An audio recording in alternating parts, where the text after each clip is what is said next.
Hi, and welcome to Matt Holman Talks Mental Health, the podcast where I have the opportunity to catch up and chat with amazing humans about their journey with mental health. For this episode, I have the pleasure to introduce Jo Raftery to this conversation. Hi, Jo. Hi, Matt. Glad to be here. Lovely to have you. So as I would do, very brief introduction, and then I'll let you do your proper introduction, Jo, so everybody knows who you are and what you're doing. For me, Jo and I, we've known each other not for a long time, but just for a little while, especially over the last year with lockdown and travel being stopped. Jo works in the travel industry, so I've done some work within that industry to do some sessions around well-being. And yeah, it's just been really interesting to sort of connect, get to know a little bit more about each other in terms of the work we're doing and obviously the way that Jo's working as well. So I'll let you do that. But I just love having conversations with individuals about their journeys, and this is no exception. So Jo, I know you've got a journey that you're going to talk about. I'm not going to steal any of your thunder, but welcome. Please do your introduction. Thank you, Matt, and thanks for the opportunity to share my story as well. I think the awareness around mental health has increased significantly over the past 12 months, which is only a positive, I think. Yep. I think the most important thing though is just having the conversation around mental health. That it needs to continue to change, and which it is doing. Thanks to people like yourself and others who've contributed their stories to these podcasts. I think the more people talk about their experience with mental health, the more people will feel comfortable to either reach out, to offer support or to ask for it, without feeling any kind of judgment, or prejudice or anything will be held against them. So going on to my story, I've been in the travel industry 25 years, like yourself, Matt. We both come from similar backgrounds. I've worked across both the leisure and corporate sector. God, every time I say 25 years, it always makes me feel so old. But it's been 25 fun years. I love the industry, and it's nurtured me from being a teenager, and I just hate to not be connected to that in any way. Right now, my position is account manager at TAG in Manchester. Some of you may be more familiar with it under our previous name of the Appointment Group before we rebranded. I'm currently based upon the Fylde Coast near Blackpool. And that's where I grew up. So I'm back in my stomping ground, if you will. That's one positive from the past crazy year that we've had, is that I've been able to, be at home and just spend more time with my friends and family. And with the demands for travel obviously diminishing with the pandemic. Yeah. I started my journey into travel as a YTS at Gold Medal Travel in 1995, way back when they were in Blackpool. So that was way before they got took over by Cut and more recently Donata. And then I subsequently worked for GM for 12 years, taking a couple of stopgaps here and there to go travelling. Which I think is when my real kind of wanderlust took a hold. Yeah. And that then led me to my next adventure, which was moving out to Dubai. I was working as a cabin crew member for an airline out there for 3 years, which again was a real eye-opener. Fantastic experience, just living out in Dubai for 3 years and traveling the world and making some lifelong friends. And having that opportunity is something which I'll always be grateful for. The long hours and the demands of the job did take its toll, which I'll talk about more shortly. But that again was just part of the experience and part of my journey. Wow, amazing. So quite literally a journey, right? Moving all over the world and doing all different things with the role. But fascinating. So thanks for your introduction. So as I always do with this, the big question is about your story, your journey with mental health. So you define what that looks like. You tell us what you want to tell us, and just share your thoughts with that conversation, if that's okay. So I'll throw it over to you, Jo. Okay. Well, yeah. I mean, I think for anyone that their experience with their own mental well-being is a journey of discovery. I know it certainly has been for me.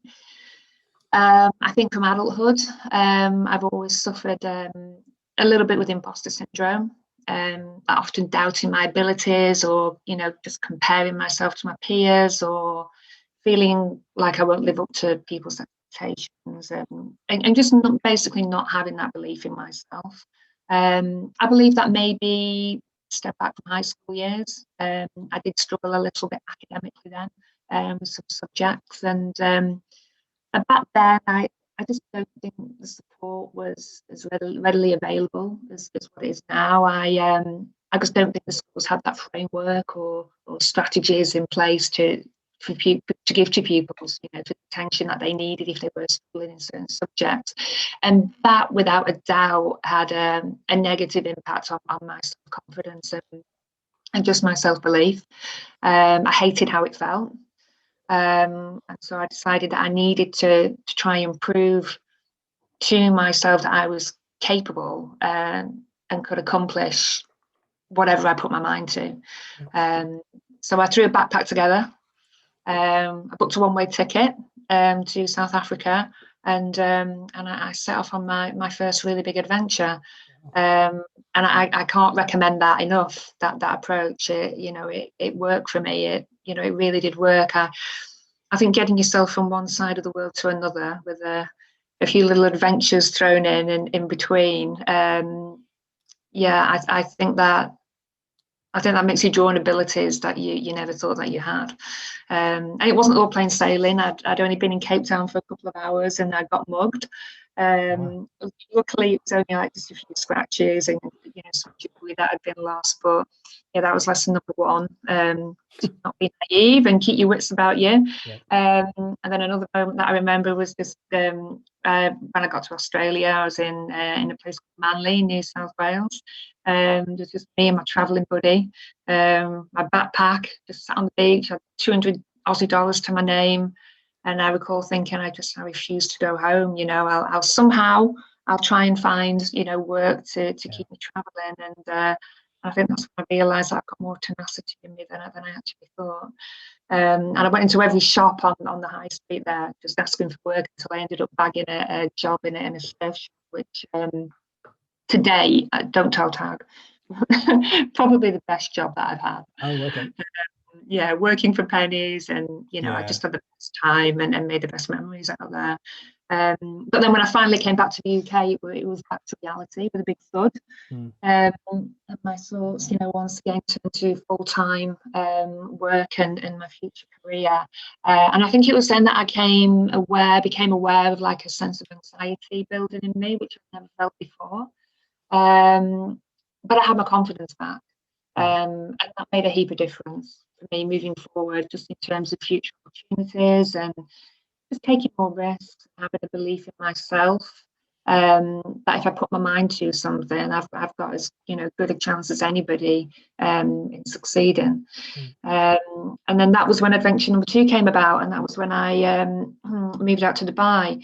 I think I learned a lot about myself when I was traveling.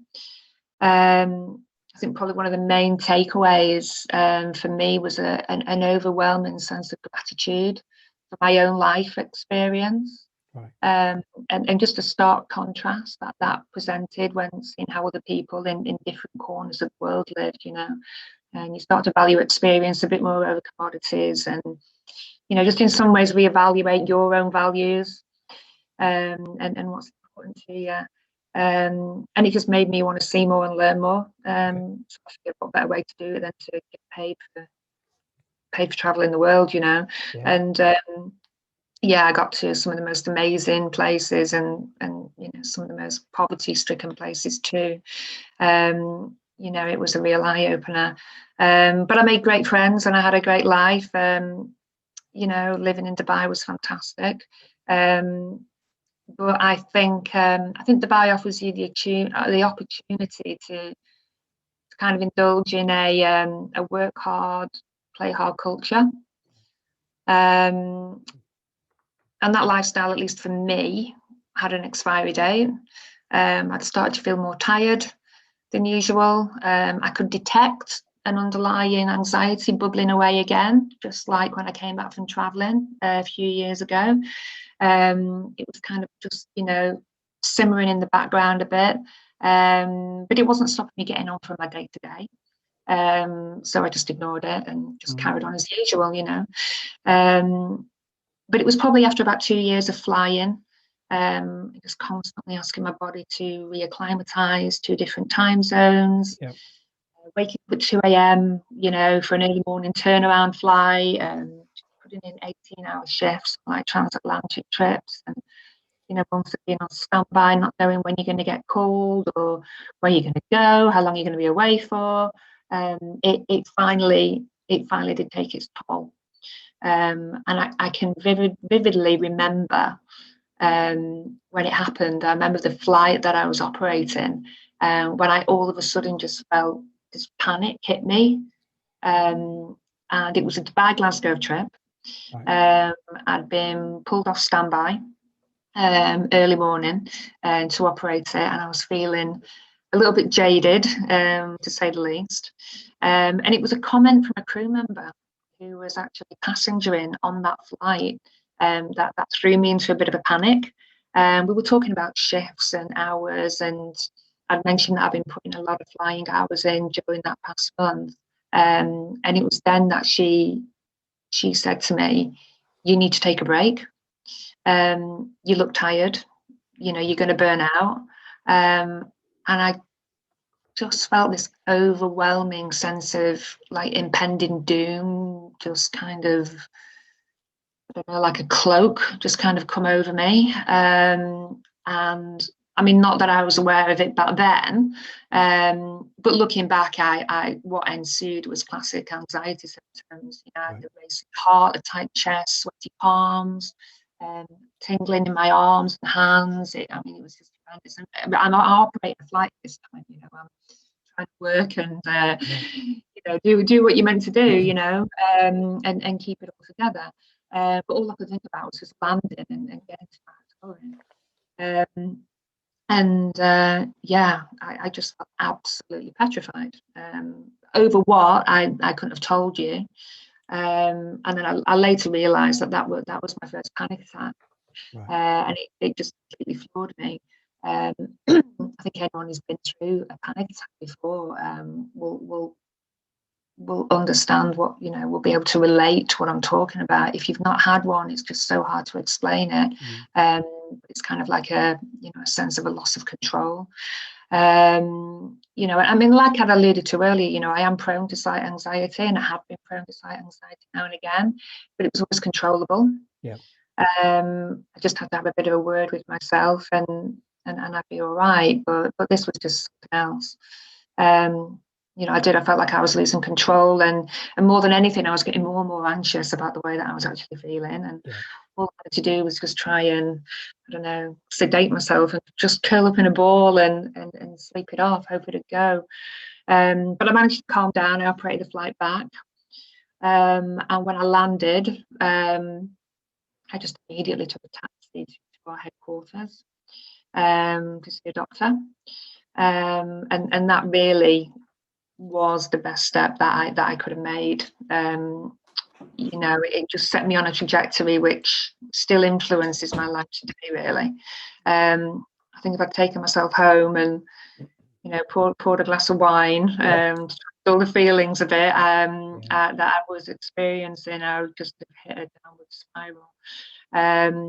But my intention when I went there was just to get, you know, some tablets or something just to try and check me out of it, so I could get on with my day, and I thought that'd be all fine.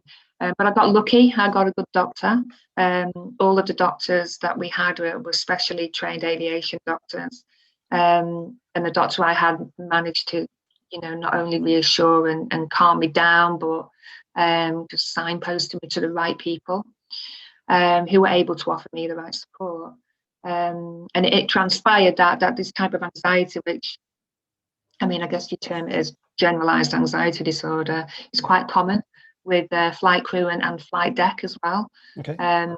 People who are like regularly just crossing multiple time zones, like international flight crew, susceptible to what's known as, I think they call it circadian rhythm disruption or something. You know, you're basically just jet lagged all the time.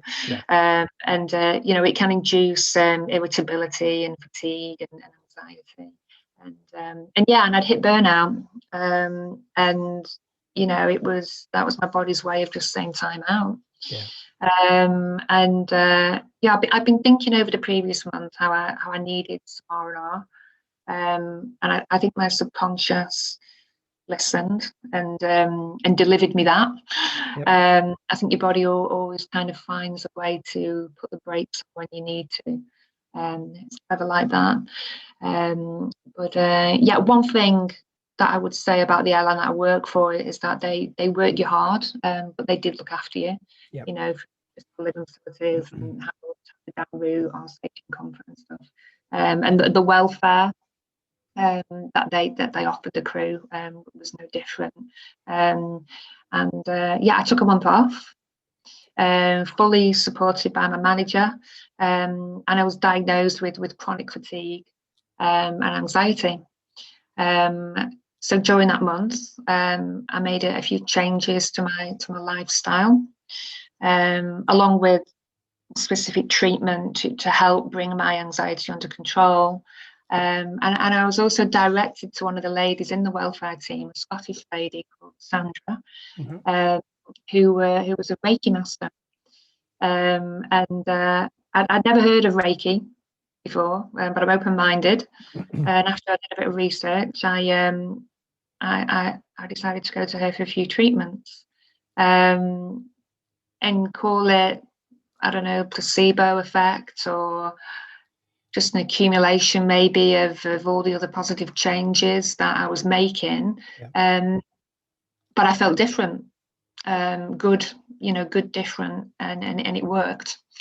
So much so that I ended up training as a practitioner, and it's now become a part of my life. Yeah. Over the past year, I've taken advantage of the extra hours that I've had spare while being furloughed, and I've taken some more courses just to complement my Reiki treatments that I offer.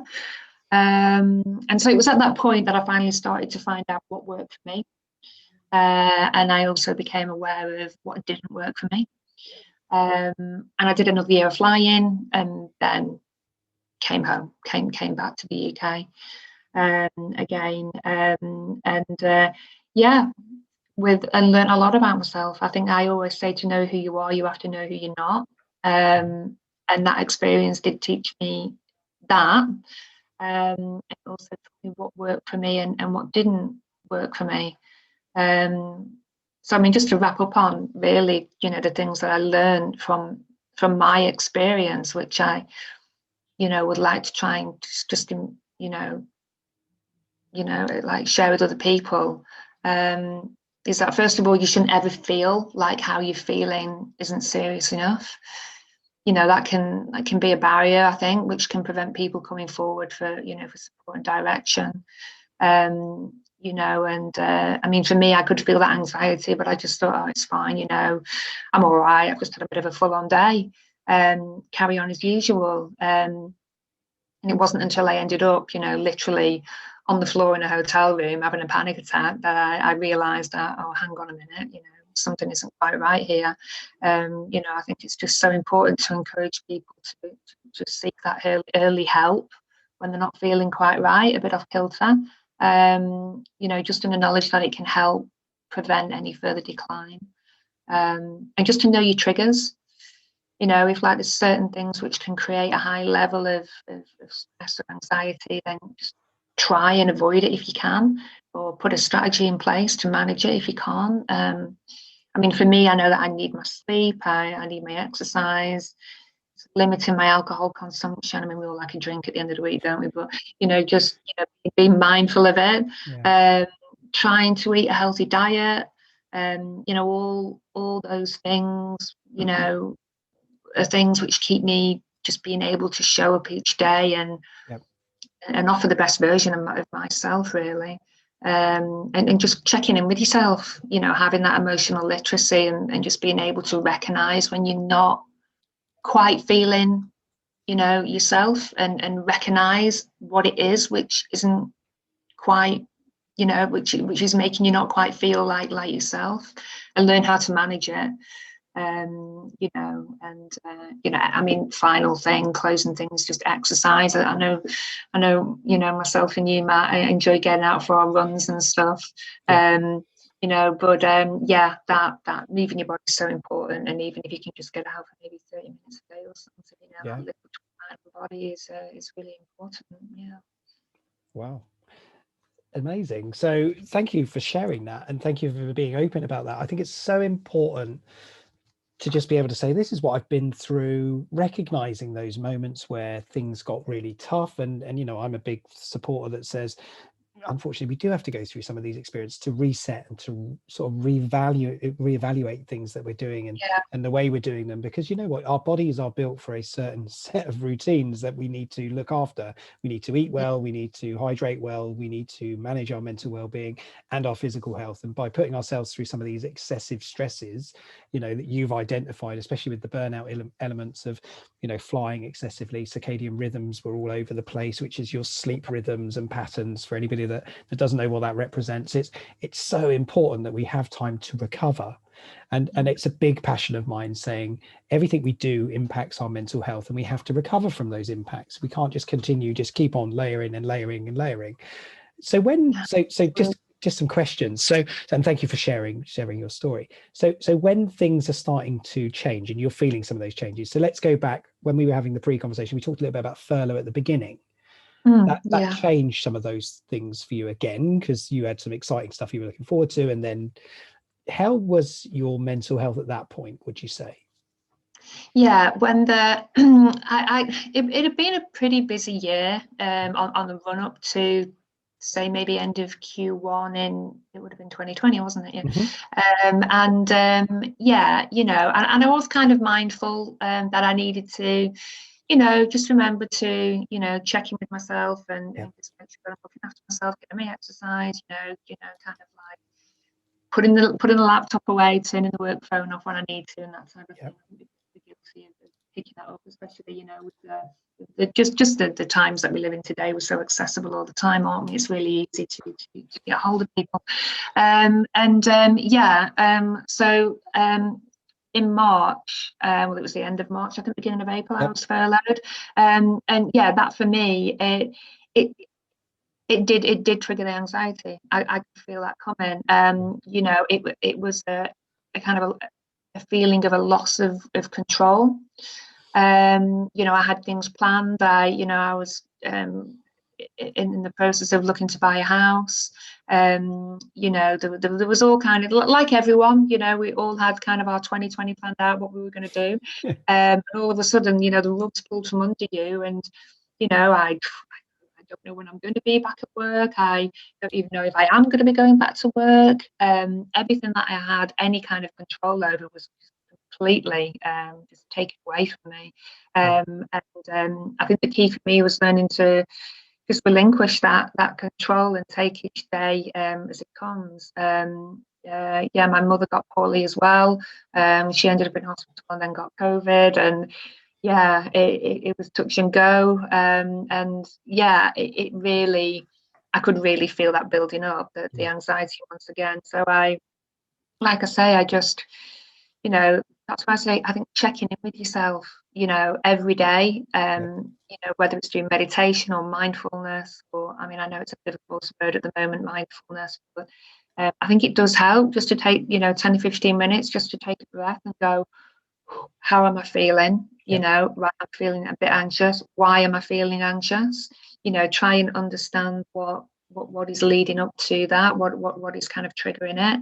I did everything. I was exercising, I was, eating healthy, doing my yoga and stuff. But still it was there. I thought, right, okay, I need to take stock of it, and I need to maybe take things a step further to try and help myself a bit. And I ended up checking into a hypnotherapist, actually. Okay.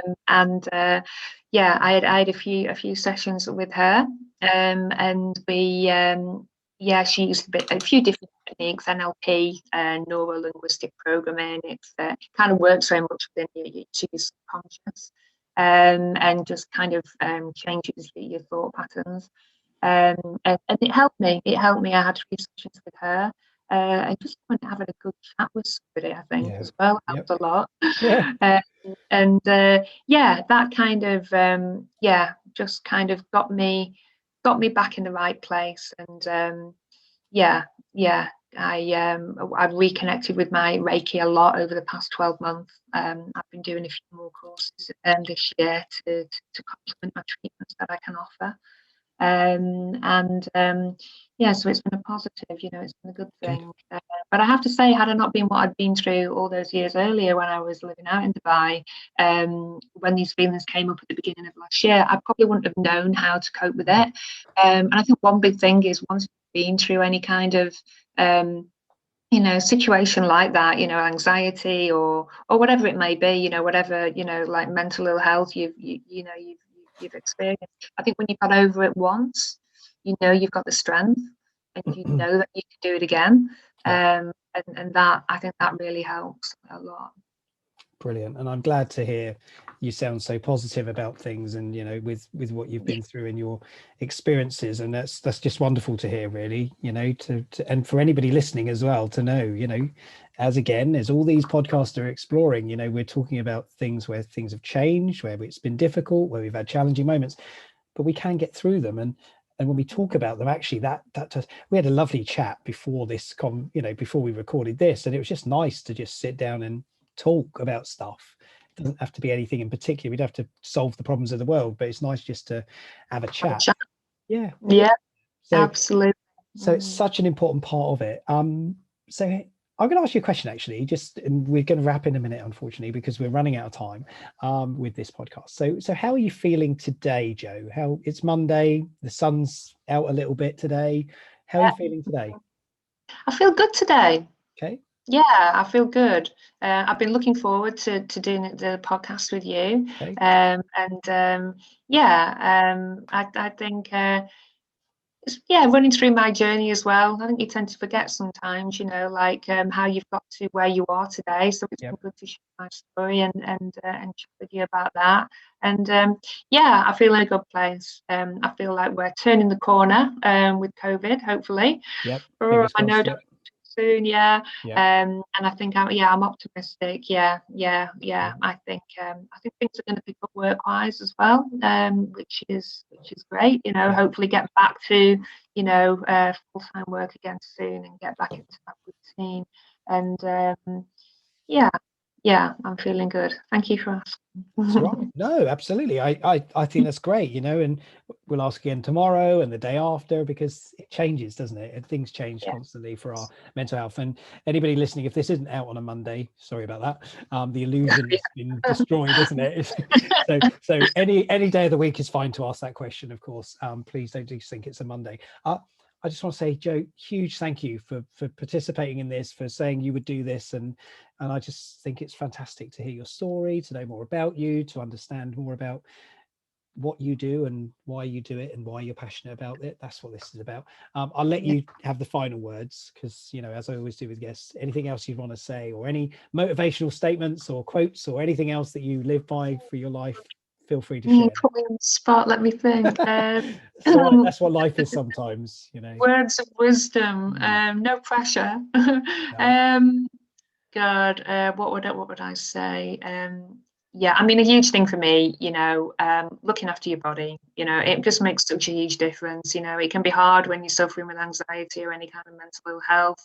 It kind of takes your motivation away from you. You get up and go, feels like it's got gone. There's no right or wrong, different things for different people. Just trying to eat a little healthier, just trying a bit of yoga or something, getting out and going for a run, just whatever resonates best for you, then do that. But just don't wait until you've hit burnout to start making changes. I think self-care is just so important, and you need to give yourself permission to do that. And talking is so important, even if the other person's just kind of a sounding board and they're not really giving you any advice. Just offloading and sharing how you're feeling with another person will help massively. Brilliant. Well, thank you for that, sharing that. And you did promise me you would be going for a run today as well, so make sure you get out now. You can't back out now, as simple as that. I can't. I'm committed. You're committed to it.